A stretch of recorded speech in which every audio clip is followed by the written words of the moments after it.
When darkness fell, the stars were unchanged, the night Dr. Eliza Morgan's life, and the fate of humanity transformed forever. The observatory at Mauna Kea hummed with the familiar sounds of equipment while she analyzed data from the deep space telemetry array. At 46, with silver streaking her dark hair, Eliza had spent decades searching the cosmos for signs of extraterrestrial intelligence. She never expected to be the one who found it, or that it would find us. "Dr. Morgan, you need to see this."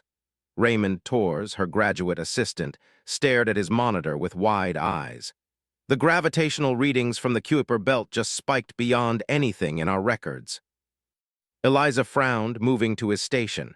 "That's impossible unless—" The words died in her throat as she analyzed the readings. Objects, massive ones, were decelerating from relativistic speeds at the edge of our solar system. Not one, but hundreds. "Contact NASA and the ESA immediately," she whispered, her fingers trembling as she reached for her tablet. "And get me Director Harrison." Within 24 hours, observatories worldwide confirmed what Eliza had discovered.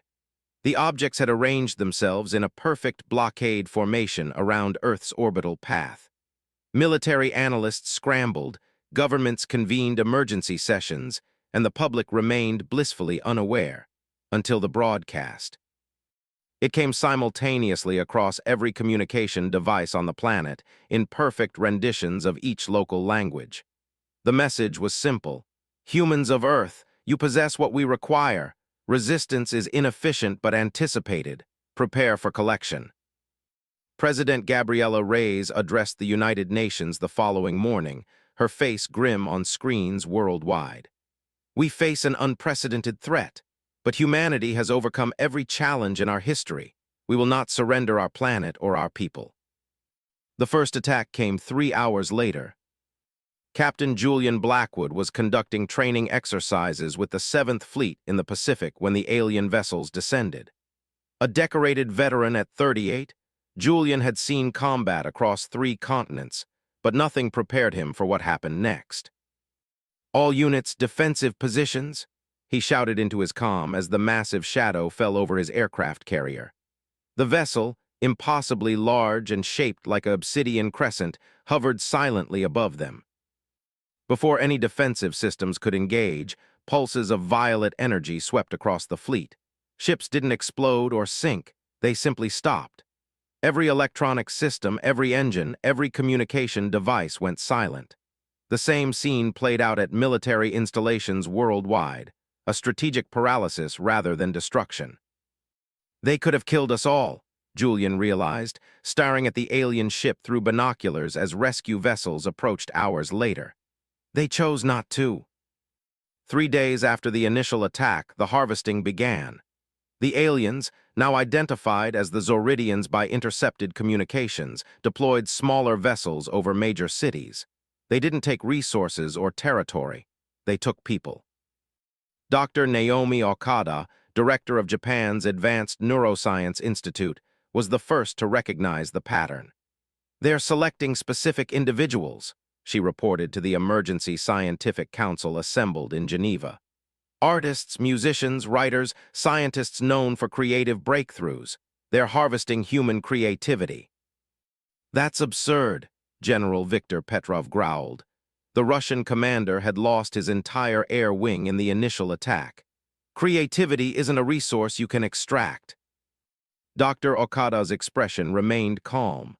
"For a sufficiently advanced civilization, perhaps it is." Professor Thomas Okafor, a quantum physicist from Nigeria, leaned forward. "Energy can be converted but not created or destroyed. We've always treated consciousness as an emergent property of neural activity, but what if it's more fundamental? What if creativity represents a unique form of energy in the universe?"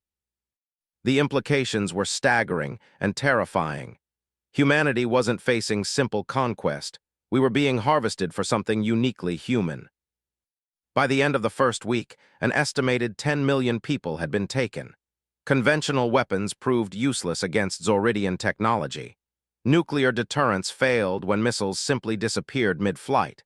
Humanity needed a new approach. The breakthrough came from an unexpected source. Dr. Eliza Morgan had been working non-stop analyzing the alien communications when she noticed something strange. "They're vulnerable to emotional fluctuations," she explained to Julian Blackwood, now heading Earth's rapidly assembled resistance forces. "When humans nearby experience intense emotional states, fear, joy, grief, love, their communications develop interference patterns." Julian frowned. "You're saying our emotions jam their signals?" "More than that," Eliza said, excitement breaking through her exhaustion. "I think strong emotional states actually disrupt their technology. They're beings of pure logic. Emotion is chaotic, unpredictable, maybe even toxic to them." It was a desperate theory, but humanity had nothing to lose. Julian assembled a volunteer force, people who had lost loved ones to the harvesters, individuals with nothing left to lose and everything to fight for. They would approach the harvester ships not with weapons, but with something the Zoridians couldn't comprehend: the full spectrum of human emotion. The first test came in the ruins of London. A team of 50 volunteers, led by composer Mateo Hernandez, approached a harvester vessel. Instead of attacking, they began to perform music that Mateo had composed specifically to evoke profound emotional responses. As the performance intensified, sensors detected fluctuations in the alien ship's energy field. "It's working," Eliza whispered through the comm link, watching from a secure bunker. "Keep going." As the music reached its crescendo, with performers channeling their grief, rage, hope, and defiance, the harvester ship systems began to falter visibly. Its perfect geometric form wavered, energy fields flickering. Then something unprecedented happened. The ship retreated. "It's not a victory," Julian cautioned at the emergency council meeting the following day. "But it's proof of concept. They have a weakness." Professor Ackhaffer nodded. "If emotion disrupts their systems, imagine what we could do with a coordinated global emotional event." Dr. Okada's eyes widened with understanding. "A resonance cascade, if enough humans simultaneously channel the same emotional frequency." "We could create an empathic weapon," Eliza finished. "Something that doesn't destroy them but forces them to communicate with us as equals." For the first time since the invasion began, a plan emerged that offered more than just survival. Humanity would fight back not with the tools of destruction that had defined our conflicts for centuries, but with the essence of what made us human: our capacity for profound emotional experience. As preparations began for what would become known as the empathic pulse, Julian found Eliza on the roof of the Geneva facility, staring at the alien ships visible in the night sky. "Do you think it will work?" he asked, joining her at the railing. Eliza continued gazing upward. "Throughout history, we've defined ourselves by our capacity for reason, for technology. We've treated emotion as a weakness to overcome. But what if it's actually our greatest strength? What if the very thing that makes us human is what will save humanity?" Julian nodded slowly. "Tomorrow we find out." As dawn broke over a world transformed by invasion, humanity prepared for the most unusual battle in its history: a coordinated emotional resonance designed to break through to an enemy that had never encountered the chaotic, beautiful power of human feeling. What no one anticipated was that the first empathic pulse would do more than disrupt the Zoridian fleet. It would reveal that the aliens themselves weren't what they appeared to be, and that the true war for Earth's future was just beginning. Light in the darkness. The aftermath of the first empathic pulse exceeded all expectations. Across the globe, Zoridian harvester ships recoiled, their perfect geometric forms distorting as they retreated to higher orbits. For the first time since their arrival, humanity had forced the invaders into defensive positions. "We've bought ourselves time, not victory," Julian Blackwood cautioned at the War Council meeting. The commander's face showed the strain of weeks without proper rest, but his eyes burned with renewed determination. "The main fleet remains in orbit, and we still don't know their true capabilities." Dr. Eliza Morgan nodded in agreement. "The pulse disrupted their systems temporarily, but they're already adapting. Our emotional resonance technique won't work the same way twice." The screens around the underground command center displayed real-time satellite imagery of the Zoridian fleet reorganizing. Something had changed in their formation. A new vessel had emerged at the center, dwarfing the others. Its surface rippled with iridescent patterns that defied conventional geometry. "What are we looking at?" asked President Reyes, her voice tense. Professor Ockhaffer adjusted his glasses. "I believe we're seeing their command ship. It wasn't visible before. Perhaps it remained in hyperspace until needed." Aboard that command vessel, Vortax, Grand Overseer of the collection fleet, experienced something unprecedented in his millennium-long existence: uncertainty. The strange energy pulse from the planetary surface had temporarily disrupted their harvesting systems and caused widespread instability throughout the fleet's neural network. "Analysis complete, Overseer," reported his second-in-command, Xylith. "The humans have weaponized emotional resonance. Our collection units are vulnerable to these frequencies." Vortax's form shimmered with displeasure. The Zoridian collective had encountered countless species across the galaxy, but none had ever developed a defense against collection. The humans were demonstrating unexpected adaptive capabilities. "Increase collection priority," Vortax commanded. "Deploy all available vessels and accelerate the harvest schedule. We must complete the collection before they develop more effective countermeasures." Back on Earth, Dr. Morgan made a breakthrough while analyzing data from the empathic pulse. "These patterns are familiar," she murmured, comparing the energy signatures to known cosmic phenomena. With sudden clarity, she saw the connection. "They're not consuming creativity," she announced to the startled research team. "They're collecting it to stabilize their existence. The Zoridians aren't natural beings. They're a synthetic consciousness that's breaking down." Her theory was supported by new readings from the Zoridian fleet. Their ships weren't constructed. They were grown, composed of the same energy patterns as the beings themselves. The entire invasion force was essentially a single organism seeking self-preservation. "They're dying," Eliza explained to Julian later that day. "Their civilization evolved beyond physical form eons ago, but now their energy matrix is destabilizing. Human creativity, our ability to imagine, to create something from nothing, generates a unique quantum pattern they can use to repair their degrading consciousness." Julian frowned. "So we're not facing conquerors, but desperate survivors." "Essentially, yes," Eliza replied. "But that doesn't make them less dangerous. A drowning person will pull down anyone within reach." The revelation changed humanity's strategic approach. If the Zoridians needed creativity to survive, perhaps communication was possible. But first, Earth needed to strengthen its position. Under Julian's leadership, the Earth Defense Coalition formed, uniting military forces, scientific institutions, and civilian volunteers worldwide. The divisions that had defined human history faded as a singular purpose emerged: survival not through destruction, but understanding. Dr. Naomi Okada led the development of empathic resonance technology, devices that could amplify and focus emotional energy with precision. "We're not building weapons," she told her international team. "We're building bridges, just ones that can defend us if needed." Meanwhile, Dr. Morgan worked with linguistics experts to develop a communication system based on emotional resonance patterns rather than conventional language.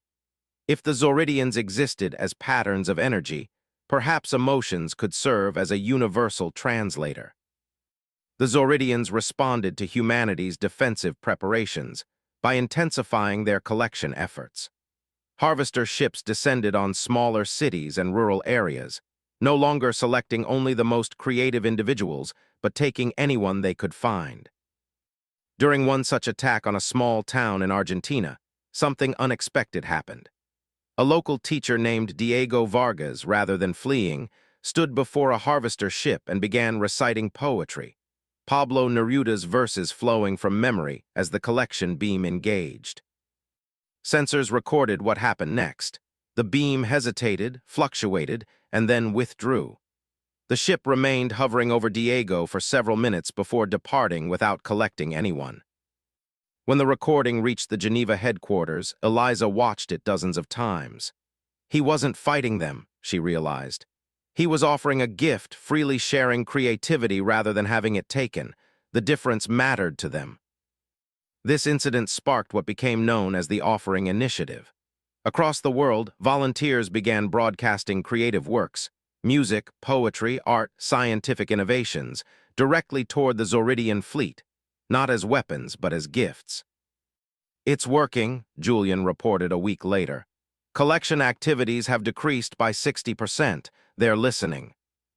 The breakthrough came when Eliza's team completed the Emotional Interface Terminal, a quantum device capable of translating human emotional patterns into forms the Zoridians could comprehend. For the first time, direct communication became possible.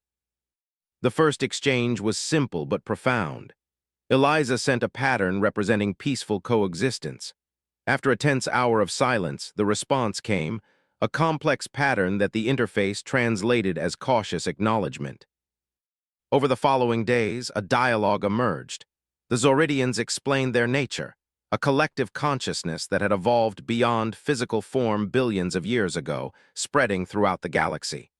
But their energy matrix had begun degrading, entropy claiming what had once seemed immortal. Human creativity represented a unique solution, a way to introduce new patterns into their failing system. "We offer an alternative," Eliza proposed through the interface. "A symbiotic relationship rather than harvesting. Humanity will share its creative energy willingly if you share your knowledge and technology." The response didn't come from the fleet in orbit, but from Vortax himself, who requested to meet in person. The request sent shock waves through the Defense Council. "It could be a trap," General Petrov warned. Julian considered this, "or it could be our best chance for peace." The meeting was arranged at a neutral location, an abandoned observatory on Mauna Kea, where Eliza had first detected the approaching fleet. Julian insisted on accompanying her despite the risks. When Vortax's transport vessel descended, neither was prepared for what emerged. Not a terrifying alien being, but a swirling vortex of light that coalesced into a humanoid form, a mirror image of humanity composed of pure energy. "We have studied your form," Vortax's voice resonated directly in their minds. "Is this appearance acceptable for communication?" Eliza nodded, finding her voice. "Yes, thank you for meeting with us."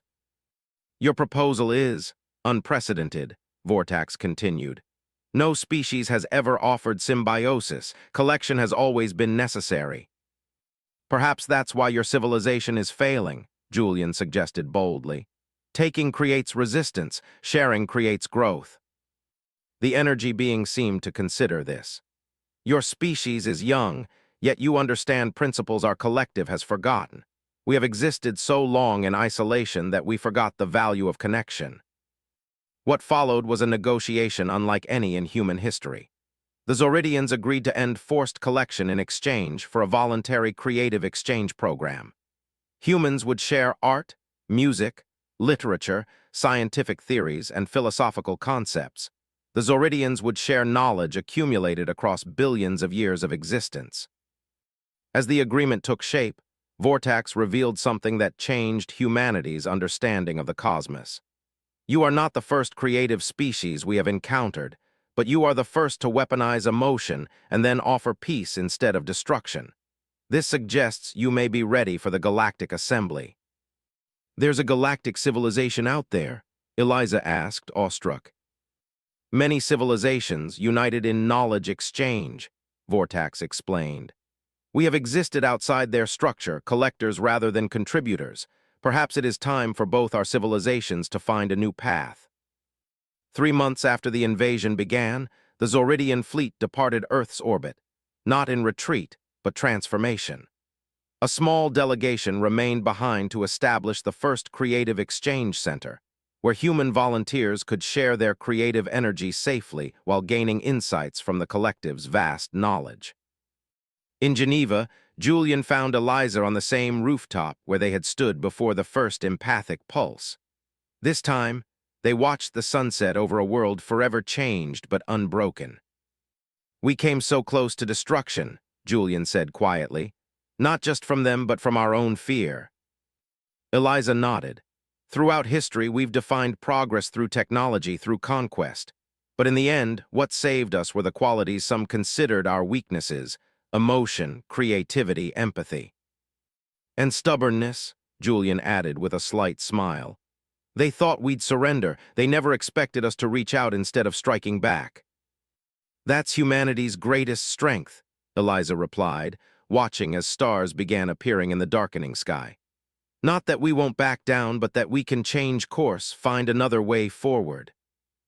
Above them, the first ships of the Galactic Assembly entered Earth's atmosphere, coming not as conquerors or collectors, but as envoys welcoming humanity to a much larger community. Earth's darkest hour had revealed its brightest potential, proving that even in the face of overwhelming power, the human spirit would not be harvested, diminished, or defeated. As Earth prepared to take its place among the stars, the lesson remained clear. In a universe of wonders and terrors, humanity's greatest weapon had always been its heart, fierce in defense, yet capable of reaching out across the void to turn enemies into allies. The war for Earth had indeed taken a dark turn, and humanity hadn't backed down. They had risen up and transformed the battlefield entirely.